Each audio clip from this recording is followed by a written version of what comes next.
Taro Martinez. Julian Alvarez! একটি সিদ্ধান্তই বদলে দিতে পারে পুরো ম্যাচের ভাগ্য। ফুটবলে এমন কথা প্রায় শোনা যায়। আর্জেন্টিনার বিপক্ষে বিশ্বকাপের কোয়ার্টার ফাইনালে সুইজারল্যান্ডের ক্ষেত্রেও যেন সেটি সত্যি হল। ম্যাচের ৭২ মিনিটে ব্রিল অ্যালভোলোর বিতর্কিত লাল কার্ডের পরই বদলে যায় পুরো ম্যাচের চিত্র। শেষ পর্যন্ত ১০ জনের দলে পরিণত হওয়া সুইজারল্যান্ড ৩-১ গোলে হেরে বিশ্বকাপ থেকে বিদায় নেয়।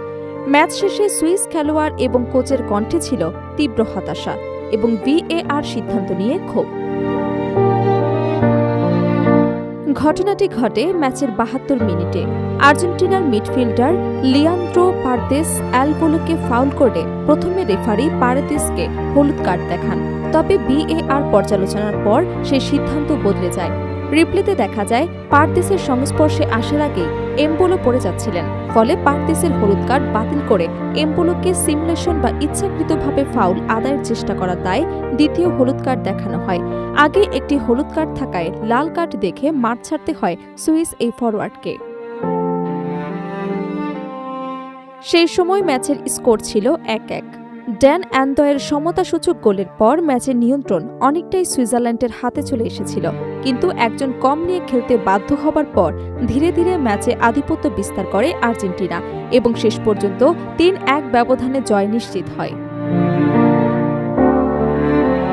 ম্যাচ শেষে Swiss defender Nico Elvedi VAR সিদ্ধান্ত নিয়ে বিস্ময় প্রকাশ করেন। তার ভাষায়, এমন সিদ্ধান্ত কিভাবে নেওয়া হলো তা তিনি বুঝতেই পারছেন না।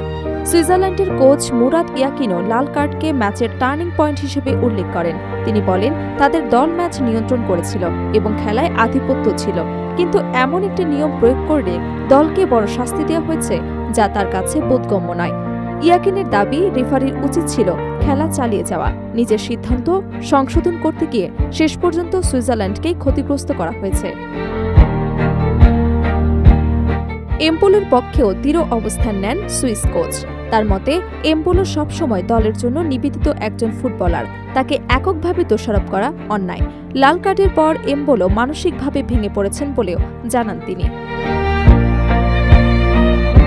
সুইস অধিনায়ক গ্রানিট জাকাও একই সুরে কথা বলেন। তার মতে, লাল কার্ডই ম্যাচের গতিপথ পুরোপুরি বদলে দিয়েছে। ড্রেসিং রুমে সবাই এই সিদ্ধান্তে হতাশ ছিলেন এবং এমনভাবে বিশ্বকাপ থেকে বিদায় মেনে নেওয়া কঠিন। উল্লেখযোগ্য বিষয় হল, গত ৬০ বছরের বিশ্বকাপ ইতিহাসে সিমুলেশনের কারণে দ্বিতীয় হলুদ কার্ড দেখে মাঠ ছাড়ার ঘটনা এটি মাত্র চতুর্থ। ফলে এমবোলোর লাল কার্ড শুধু ম্যাচের ফলই নয়, বিশ্বকাপের ইতিহাসেও একটি আলোচিত বিতর্ক হিসেবে জায়গা করে নিয়েছে।